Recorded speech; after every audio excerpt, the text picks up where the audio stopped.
Kính chào quý cô bác anh chị các bạn và các em. Một ngày bình an sẽ đến với tất cả mọi người. Trân trọng giới thiệu đến quý vị tác phẩm Cơn bão cuối mùa của tác giả Hạo Nhiên Nguyễn Tấn Ích. Bây giờ xin mời quý vị cùng lắng nghe. Con đảm bảo với má là Phương vừa đẹp người vừa nết na, lại là sinh viên xuất sắc trong lớp con phụ trách. Cô ấy lịch thiệp lắm, gái Hà Nội mà má. Còn bà nội của Phương thì rất mực chiều nàng. Hôm nào con gửi ảnh của Phương về cho má xem, thế nào má cũng vừa ý. Đã đến giờ lên lớp, tạm dừng nghe má. Con gửi lời thăm ba và cậu hai. Chúc má ngủ ngon. I love you. Bà Thuần gác máy, mỉm cười sung sướng sau khi nghe tiếng I love you của con trai qua điện thoại gọi từ Việt Nam. Bà nhìn lên bức ảnh của Nghĩa với nụ cười rạng rỡ chụp hôm lễ tốt nghiệp nhận bằng Master Computer Science. Nghĩa là đứa con trai duy nhất của bà hiện giờ đang ở Việt Nam dạy trường đào tạo chuyên viên điện tử, hợp đồng liên doanh với hãng MS của Hoa Kỳ. Bà Thuần ngồi vào bàn nước, rót một chung trà nhấm nháp chờ chồng về ăn cơm tối. Bà nhớ lại ngày mới qua Mỹ, Nghĩa vừa tròn 12 tuổi còn nhút nhát khi xa mẹ. Giờ đây cậu đã 30 tuổi rồi, trở thành một kỹ sư đầy tự tin. Nghĩa tốt nghiệp hạng ưu tại Đại học UC Davis, được hãng MS ký hợp đồng làm việc và được cấp học bổng theo cao học, nay trở thành giáo sư dạy chuyên ngành.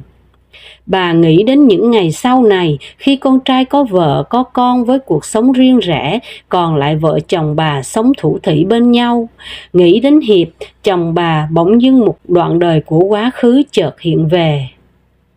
Cha Thuần đã mất từ lâu, mẹ có quầy bán hàng tạp hóa tại chợ Bà Chiểu, nên cuộc sống bấy giờ của gia đình nàng khá sung túc. Người anh đầu thi vào Học viện Quốc gia Hành chánh khi anh vừa lấy xong bằng tú tài toàn phần. Ra trường anh được bổ nhiệm giữ chức phó quận trưởng tại quận Châu Thành, Bà Rịa. Mùa xuân năm 1975, lúc bấy giờ cô bé Thuần mới 14 tuổi, đang học lớp 9 trường Nguyễn Văn Học Gia Định. Đến năm lớp 12, thình lình mẹ lâm trọng bệnh qua đời. Thuần phải bỏ học nửa chừng để quán xuyến cái sạp bán hàng của mẹ để lại. Theo con đường xã hội chủ nghĩa, chính quyền cách mạng dẹp bỏ thành phần tư thương, các sạp ở chợ được quy hoạch vào tổ hợp buôn bán lẻ. Dần dà tiến lên thành hợp tác xã mua bán. Tất cả vốn liếng còn lại, Thuần đóng góp vào hợp tác xã với tính cách là một cổ đông.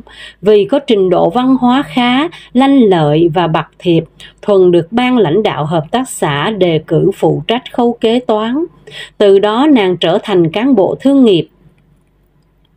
Trung úy Huỳnh Trung Kiên thuộc đơn vị bộ đội bảo vệ miền Duyên Hải thường đến liên lạc với cơ quan thương nghiệp của Thuần để trao đổi hải sản đánh bắt tự túc của đơn vị nhằm tăng khẩu phần thức ăn hàng ngày cho binh sĩ. Qua những lần tiếp xúc, Kiên đã dành tình cảm đặc biệt với cô gái miền Nam này. Đối lại, Thuần cũng có thiện cảm với anh bộ đội miền Bắc, có tâm hồn khoáng đạt, tính tình lại chân chất, từ chỗ cảm tình dần dần tiến đến tình yêu. Thời gian là mảnh đất ươm mầm cho hạt giống tình yêu đâm chồi nảy lọc. Trong hoàn cảnh đơn độc côi cút, Thuần mong muốn có một tấm chồng để nương tựa. Nàng không có ý thức chính trị và không hề đặt tiêu chuẩn địa vị cho đối tượng hôn nhân. Với nàng, chỉ cần một tình yêu thủy chung và biết hy sinh cho nhau. Ở Kiên, chàng có ưu điểm nổi bật là thể hiện một tình yêu nồng nàn và chân thành. Có thể hoàn toàn tin tưởng vào người tình, nên Thuần đã dâng trọn trái tim và trinh tiết của mình. Đối lại, Kiên cũng thể hiện tình yêu sâu sắc bằng sự chăm sóc và nuông chiều. Họ thật sự yêu nhau và chuẩn bị một đời sống vợ chồng trong tương lai. Kiên đã gửi thơ báo tin này cho mẹ chàng hiện sống ở Hà Nội. Ba Kiên đã mất từ lâu, mẹ đã nuôi chàng từ tấm bé, vì vậy mọi quyết định đều tùy thuộc vào mẹ. Kết quả của mối tình là Thuần có thai. Kiên vội vàng làm đơn gửi lên tổ chức đảng xin phép kết hôn. Vị thủ trưởng đơn vị kiêm bí thư chi bộ đảng hứa sẽ giải quyết sớm sủa cho hai người. 1 tháng sau, Kiên nhận được lệnh về trình diện trung đoàn bộ, chàng hẹn Thuần sẽ quay trở lại, nhưng Thuần chờ đợi Kiên đã mấy tuần nay. Từ khi chàng tạm biệt nàng đến trình diện trung đoàn bộ, không thư từ, không lời nhắn, nàng nóng ruột lo sợ Kiên gặp tai nạn trên đường di chuyển. Cuối cùng nàng phải đến tận đơn vị của Kiên để hỏi thăm tin tức, nhưng không một ai biết rõ. Riêng anh bộ đội lái xe vì có cảm tình với Thuần nên rỉ tai cho biết Kiên đã bị cấp trên thuyên chuyển đi nơi khác và đơn xin kết hôn đã bị tổ chức khước từ. Mất ăn mất ngủ suốt cả mấy tuần, có lúc Thuần muốn tự vẫn vì quá phẫn chí. Cuối cùng nàng quyết định bán nhà di chuyển lên thị trấn Buôn Hồ thuộc tỉnh Đắk Lắk tá túc tại nhà bà dì. Thuần cũng biên thư cho người anh ruột hiện đang định cư tại Hoa Kỳ để bày tỏ nỗi đau buồn vì sự lầm lỡ của mình. Nhận được thư của em gái, Hậu hồi âm ngay: đọc thư em anh cũng buồn lắm, nhưng biết làm sao bây giờ, hoàn cảnh xã hội đất nước mình như thế, anh không hề trách móc em, mà chỉ xem đó là một tai nạn hay là sự an bài của Thượng Đế. Hãy quên đi mối tình ngang trái đó, đừng tự trách mình nữa, cố gắng vượt qua giai đoạn khó khăn này, anh sẽ cung cấp tiền cho em đủ sống để nuôi con em. Sau này anh sẽ giúp cho em một số vốn để làm ăn, mong em giữ gìn sức khỏe để bảo vệ thai nhi. Hãy quý trọng mạng sống con người, dù đó mới chỉ là mầm sống. Anh của em, Trần Quốc Hậu. Đọc thơ Hậu, vừa thương anh vừa tủi thân, Thuần khóc suốt đêm. Nàng nhớ kỷ niệm thời niên thiếu với người anh ruột hơn nàng đến gần 10 tuổi. Mắt anh không lúc nào rời cặp kiến cận dày cộm, khiến khuôn mặt anh vừa nghiêm trang vừa hiền hậu. Thuở Thuần lên năm, anh thường cõng nàng băng qua dòng suối cạn, ra ruộng bắt cá lia thia. Con nào đẹp nhất là nàng giành lấy phần mình. Những lần thi đá cá lia thia với đám bạn, anh bị thua liên miên. Nhưng đến khi cá của Thuần thả vào là nó đánh địch thủ tơi bời, chúng trầy vi tróc vẫy, chỉ còn nằm phơi bụng thoi thóp thở. Thường thường nàng là kẻ chiến thắng, sau cùng gỡ danh dự cho anh. Hậu tự hào về tay nuôi cá thia của em. Anh tuyên bố trước lũ bạn, con bé Thuần là nữ thần chiến thắng. Nhờ vậy mà trong các trò chơi nào Thuần cũng được anh dẫn theo.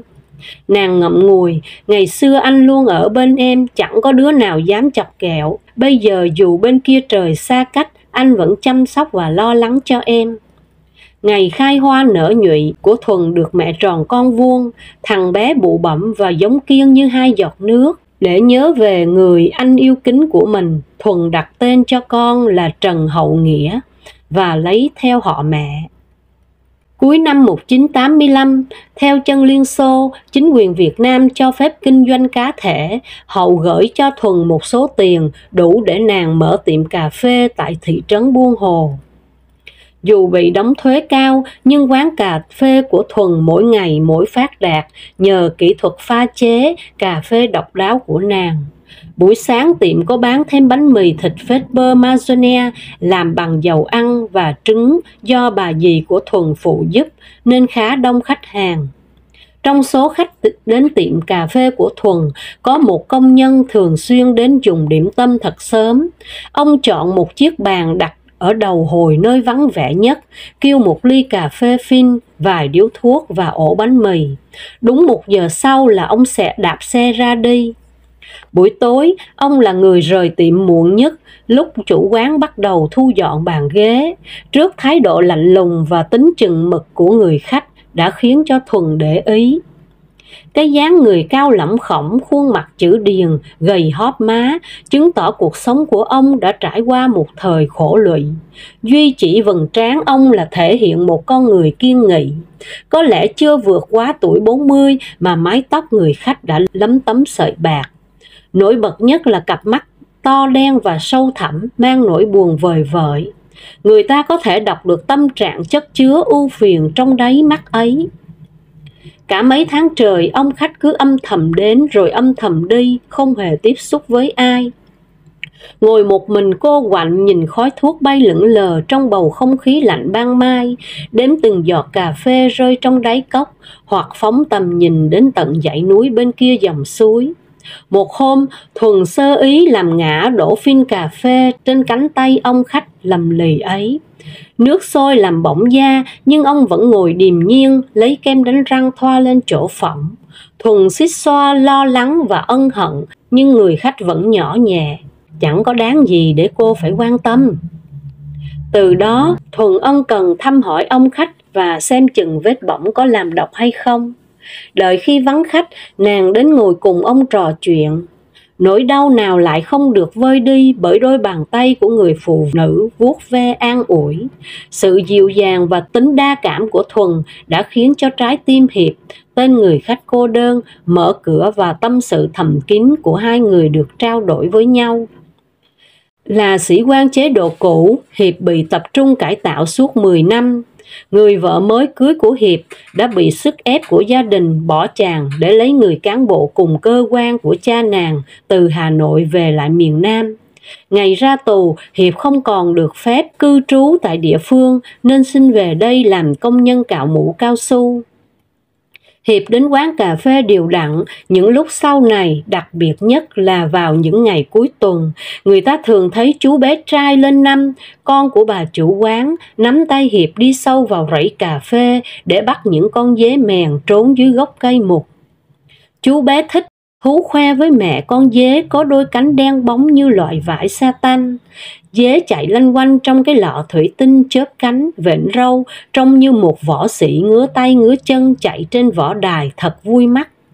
Thỉnh thoảng dế gáy vang lên như thách thức gọi mời đồng loại thi đấu. Hiệp vui với cái vui của thằng bé. Thuần ôm con vào lòng, nở nụ cười rạng rỡ, đưa ánh mắt biết ơn nhìn Hiệp. Hai người có cùng chung nỗi đau của cuộc tình tan vỡ nên họ dễ dàng thông cảm và gần gũi nhau. Trong cuộc sống lẻ loi, nhu cầu nương tựa vào nhau cũng cấp thiết. Vì vậy mà Thuần và Hiệp quyết định tổ chức đám cưới là điều không ai ngạc nhiên.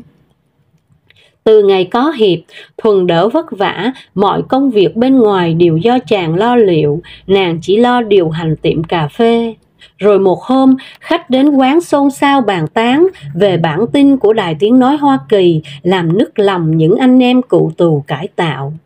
Ngày 30 tháng 7 năm 1989, một văn kiện lịch sử đã được ký kết giữa Hoa Kỳ và chính phủ Hà Nội. Chính quyền Việt Nam đã cam kết sẽ phóng thích những tù nhân chính trị và chính phủ Hoa Kỳ cam kết sẽ tái định cư số cựu tù này tại Hoa Kỳ. Vợ chồng Thuần vẫn dè dặt trước lời đồn đại, nhưng rồi ước mơ thành sự thật.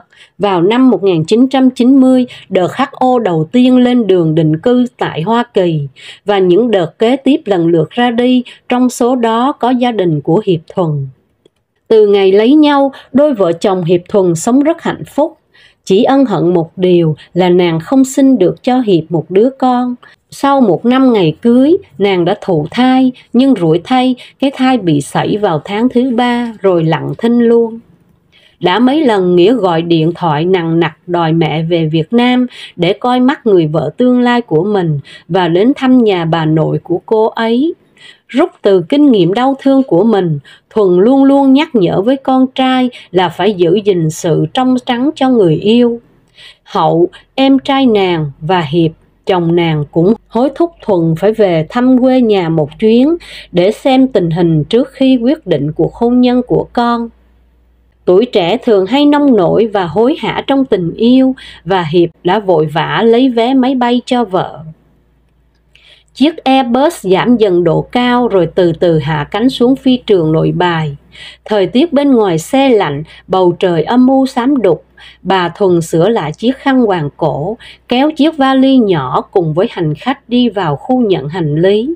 Sau khi làm thủ tục nhập cảnh, bà Thuần đi sau người lao công đang đẩy chiếc xe chất 2 vali lớn chạy dọc theo hành lang ra ngoài. Bất chợt tiếng kêu má rõ to của Nghĩa, rồi hắn nhào ra ôm vai mẹ. Một người con gái mảnh khảnh có khuôn mặt bầu bĩnh đến trước mặt bà cúi đầu lễ phép. Con chào bác. Nghĩa nắm tay cô gái giới thiệu. Đây là Phương, Huỳnh Phương Mai, bạn gái của con. Còn đây là Á Anh. Bà Thuần tươi cười bắt tay Phương. Bác rất vui mừng được gặp con. Một hướng dẫn viên đến mời hành khách chuyến bay lên xe buýt về Hà Nội. Phi trường Nội Bài nằm cách Hà Nội khoảng 25 miles. Xe chạy bon bon trên con đường cao tốc, đồng ruộng hai bên đường đều ngập nước, miền Bắc đang mùa mưa. Nhà cửa thưa thớt.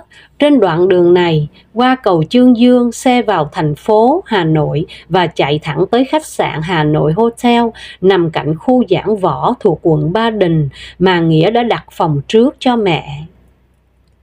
Thưa bác, đây là khách sạn nổi tiếng vào đầu thập niên 90, nhưng bây giờ thì thua xa khách sạn Hà Nội Tower được xây cất trên nền nhà tù hỏa lò. Còn Hà Nội Daewoo Hotel và Hà Nội Horizon Hotel cũng đồ sộ lắm. Cô bé Phương giải thích cho bà Thuần khi nàng kéo hành lý vào khu tiếp khách. Nghĩa xen vào. Con chọn hotel này vì nó nằm cách xa những khu đông dân cư, nơi đây yên tĩnh và thoáng mát hơn. Tắm rửa xong, ba người lên taxi đi Hồ Tây ăn tối trên thuyền. Xe chạy ngang qua quảng trường Ba Đình, lăng Hồ Chí Minh lộng lẫy ra sáng rực do những dãy đèn pha chiếu vào. Nó phản ánh sự cách biệt khá lớn so với những con đường tối tăm bẩn thỉu mà bà Thuần đã đi qua từ lúc rời phi trường. Lúc uống trà và ăn tráng miệng, bà Thuần hỏi thăm sức khỏe bà nội của Phương và việc học hành của nàng ra sao. Cô bé trả lời rất lễ phép, còn giữ được phong cách của người Hà Nội. Ở Phương, nổi bật nhất là đôi mắt đen hiền hòa và nụ cười cởi mở, khiến người đối diện có cảm tình ngay. Bà Thuần dặn dò Phương. Sáng mai khoảng 10 giờ, bác và Nghĩa sẽ đến vấn an sức khỏe bà nội. Con nhớ trình với nội như thế nhé. Bà quay sang con trai. Nghĩa kêu xe cho Phượng về nhà, còn má con mình về khách sạn. Sáng hôm sau, trước khi ăn điểm tâm, bà Thuần soạn số quà đem biếu bà nội và tặng cho Phương mà bà đã mua sẵn từ bên Mỹ. Bà cũng hỏi ý kiến của con trai những món hàng đó có hợp với bé Phương hay không. Tất nhiên là anh chàng kỹ sư xít xoa mừng rỡ. 1 giờ sau, mẹ con bà Thuần đến nhà bà nội của Phương. Hai bà cháu ra tận ngoài cổng đón khách. Bà cụ đã gần 80 tuổi mà trông còn sắc sảo lắm. Kính chào bác và anh ạ. Dạ con kính chào cụ, cháu kính chào bà nội. Cả hai mẹ con bà Thuần cùng đáp lễ. Có lẽ bà cụ được cháu gái cho hay về ý định của Nghĩa muốn kết hôn với nàng và chuyến về Việt Nam của bà Thuần là để xem mặt cô dâu tương lai. Tuổi đã gần đất xa trời mà cháu gái bà có được người chồng tri thức, quốc tịch Hoa Kỳ. Không bao lâu sau, cháu bà sẽ được qua Mỹ, một đất nước văn minh và giàu nhất thế giới, thì có niềm vui nào lớn hơn. Nhìn nụ cười luôn nở trên môi, giọng nói ngọt ngào kiểu cách và sự tiếp đón niềm nở của bà là thấy được lòng quý khách như thế nào. Sau một hồi trao đổi xã giao, bà Thuần đi thẳng vào vấn đề. Thưa cụ, hai cháu Nghĩa và Phương thương nhau và muốn đi đến xây dựng tương lai. Cháu xin được nghe ý kiến của cụ. Cháu Phương thì chưa là đảng viên nên thủ tục kết hôn không lệ thuộc vào tổ chức đảng. Tôi thì già rồi, chúng nó yên bề gia thất thì mình cũng yên lòng nhắm mắt. Thưa cụ, để được thuận thảo trong việc kết hợp cho hai cháu, tôi mong được gặp mặt bố mẹ của cháu Phương có được không ạ? Tôi nuôi nó từ lúc 3 tuổi, vì vậy chúng tôi có quyền quyết định tương lai của nó. Bố của cháu Phương hiện giờ sống với bà vợ sau, ở mãi tận Hải Phòng. Mặc dù được Nghĩa cho biết là Phương không có mẹ, nhưng bà Thuần vẫn hỏi, thế mẹ ruột của cháu Phương bây giờ ở đâu? Ôi, chúng ly dị nhau từ lúc con bé này mới lên 3. Loài quỷ dữ có thương con bao giờ đâu mà bác hỏi. Thằng bố nó bồng về đây giao cho bà già này chăm sóc để lo chạy gạo. Bà cụ lấy chiếc khăn lau đôi mắt rưng rưng ngấn lệ rồi than thở. Bác nghĩ xem, thời kỳ kinh tế khó khăn, tiền hưu trí của tôi chẳng thấm vào đâu, nên phải làm thêm trong hợp tác xã Mạnh Trúc, mà ngày ngày phải nách cháu theo. May là đảng và nhà nước ta sáng suốt, đổi mới chính sách nên cuộc sống có phần khá hơn. Bà cụ bưng chén trà mời bà Thuần, nhìn cô cháu gái bà bảo, Phương à, ngày mai con điện thoại mời bố đến khách sạn chào bác và anh Nghĩa nhé. Thưa nội vâng ạ. Phương lễ phép trả lời. Sau buổi gặp gỡ, bà Thuần mời cả nhà đi nhà hàng, mọi người rất vui vẻ trong bữa cơm gia đình. Ngày hôm sau, bà Thuần chuẩn bị ít quà biếu bố của Phượng. Bà định sau khi gặp nhau tại khách sạn sẽ mời ông đi nhà hàng để dùng bữa cơm thân mật. Vì vậy bà sai Nghĩa chọn nhà hàng và đặt sẵn bàn. Đợi mãi mà chẳng thấy khách đâu, Phương ra tận bến xe đón bố. Nghĩa nóng ruột chạy ra chạy vào, bà Thuần mệt mỏi định thay đồ đi nằm nghỉ, thì chợt Phương đẩy cửa bước vào. Con chào bác, bố con đã tới rồi ạ. Người đàn ông tầm thước, mặc bộ đồ công nhân màu xanh đã phai màu, rụt rè bước vào phòng. Bà Thuần đứng dậy đón khách. Người đàn ông lấy nón cúi đầu, kính chào bà. Bà Thuần sững người, cứng miệng không thốt được lời chào đáp lễ. Một khắc sau bà kêu lên, ông Kiên, rồi quỵ xuống. Nghĩa đứng bên đỡ mẹ rồi dìu bà nằm vào chiếc sofa. Chạy ra ngoài hiên, người đàn ông hai tay nắm chặt vào thành lan can. Ông cúi đầu như kẻ tội phạm đứng trước vành móng ngựa. Toàn thân ông rung lên từng đợt trong cơn uất nghẹn. Hai trẻ hết nhìn nhau lại đến nhìn cha mẹ, chẳng hiểu việc gì đã xảy ra. Nghĩa chưa hề biết tên bố của Phương, còn Phương thì chưa bao giờ nói về bố với người yêu. Thế sao bà Thuần lại gọi Kiên? Tên cha của nàng chính xác như vậy. Họ có quan hệ với nhau như thế nào trong quá khứ? Tâm trạng của hai đứa trẻ rối bời. Bà Thuần tỉnh dậy, Nghĩa đỡ mẹ ngồi vào ghế, rót cho bà chén nước trà. Phương đứng nhìn Nghĩa với ánh mắt đầy lo âu. Bà Thuần nói với Phương, gọi ba con vào đây. Ủ rũ bước vào phòng, người công nhân không đợi mời, ngồi vào chiếc ghế đối diện. Bà Thuần bảo con trai và Phương đến đứng trước mặt của hai người rồi dõng dạc lên tiếng. Hãy nghe đây, Nghĩa và Phương là anh em cùng cha khác mẹ, có liên hệ tình cốt nhục. Nghe rõ lời má nói chưa? Bất giác, Phương ôm vai của Nghĩa khóc òa. Toàn thân của Nghĩa cứng đờ bất động như tượng đá, bầu không khí chết lặng. Chiếc đồng hồ trên tường bình thản gõ 12 tiếng, như những giọt nước lạnh thấm vào từng tế bào làm thức tỉnh mọi người. Bà Thuần chậm rãi bảo, anh em con hãy ngồi vào ghế để nghe chính ba các con kể vì sao có cảnh ngang trái thế này. Ông Kiên sửa lại thế ngồi ngay ngắn, hai tay đặt lên thành tựa của chiếc ghế sofa, đầu ngẩng lên. Ông cất tiếng nói với giọng nghẹn ngào. Trước tiên, xin bà thứ lỗi cho tôi về những gì mà tôi đã làm cho bà phải chịu đau khổ. Với Nghĩa, xin cậu tha thứ cho tôi, một người cha vô trách nhiệm, yếu đuối và hèn nhát. Như bà biết đó, khi bà có triệu chứng cấn thai là tôi đã gửi đơn lên tổ chức xin phép kết hôn. Nhưng đơn vị bác với lý do đối tượng có người anh ruột là ngụy quyền vượt biên ra nước ngoài, mang tội phản quốc. Đồng chí Kiên là một đảng viên không thể vi phạm quy luật của đảng. Ngày trình diện trung đoàn bộ là ngày tôi bị thuyên chuyển lên Tây Nguyên phục vụ trong đơn vị bộ đội sản xuất. Lệnh trên cấm tôi tuyệt đối không được liên lạc với bà bằng bất cứ phương tiện nào. Tuy nhiên, sau khi đến đơn vị vài tháng, tôi đã lén gửi cho bà 2 bức thư, nhưng không được hồi âm. Một thời gian sau, chi bộ đảng đơn vị giới thiệu cho tôi một nữ đồng đội, có tuổi đảng cao, có thành tích chiến đấu. Họ đứng ra tổ chức lễ cưới tại đơn vị, và cháu Phương ra đời trong hoàn cảnh như thế. 3 năm sau, một điều không may xảy ra với tôi. Trong chuyến đi công tác lâu ngày, ở nhà vợ tôi phát hiện cuốn nhật ký của tôi. Trong đó, tôi đã viết về kỷ niệm mối tình của chúng ta, về đứa con ruột thịt của mình mà phải đành đoạn rời xa. Và nhất là tôi có nhận định về sự áp đặt hôn nhân của đảng đã phân biệt đối xử quá khắc nghiệt dành cho các đảng viên. Do đó tôi đã bị kiểm điểm trước đảng bộ, bị áp dụng kỷ luật nặng nề là khai trừ khỏi đảng và họ cho tôi giải ngũ sớm. Vợ tôi cũng không chấp nhận một người chồng chống lại đường lối của đảng nên làm đơn xin ly dị. Vì vướng bận công tác, bà ấy không thể nhận con để nuôi dưỡng. Tôi phải bồng bế bé Phương trở lại Hà Nội nhờ mẹ tôi chăm sóc. 10 năm sau, lúc Phương đã 13 tuổi, tôi mới tái lập gia đình. Hiện nay chúng tôi sinh được 2 cháu với người vợ sau này. Tường thuật đến đây, dường như ông Kiên bị hụt hơi vì xúc động. Người ông rũ ra như con chim vừa bị đạn. Ông ngã đầu vào thành ghế, hai tay buông thõng, nước mắt tuôn đầy trên đôi gò má trũng sâu.